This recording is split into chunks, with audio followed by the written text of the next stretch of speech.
অরণ্যক বাড়ি ফিরেই গরিমাকে জানিয়ে দিল তার মনের কথা, যদি বিয়ে করতে হয় তাহলে গরিমাকে নয় রোশনাইকে বিয়ে করবে। এই কথা শুনে গরিমার মাথা ঘুরে গেল। হ্যাঁ বন্ধুরা, রোশনাই আগামী পর্বগুলোতে আমরা এমনটাই দেখতে পাব।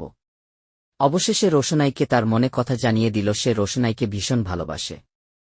অরণ্যক রোশনাইকে ছাড়া বাঁচতে পারবে না, থাকতে পারবে না। এই কথাটা শুনে পুরাই মাথা ঘুরে গেল রোশনাইয়ের। তখন রোশনাই বুঝতে পারল অরণ্যক তাকে কতটা ভালোবাসে। এদিকে রোশনাই অরণ্যকের সাথে কলকাতা আসতে রাজি হয়ে গেল।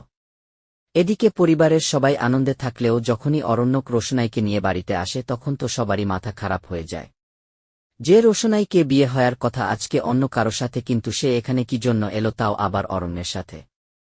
এদিকে পরিবারের সবাই অরণ্য কাছে জানতে চায়, এদিকে গরিমা জানতে চায় অরণ্যর কাছে। তখনই অরণ্য ভাবে সকলের সামনে আমার চুপ করে থাকলে হবে না, আজ আমার সত্যটা জানাতে হবে।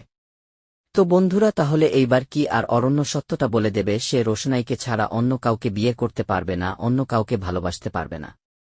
আর এইদিকে যদি রোশনাই তার নিজের মনের কথা জানায়, তোমাদের ঠিক কেমন লাগবে তা কমেন্ট করে জানিয়ে দাও।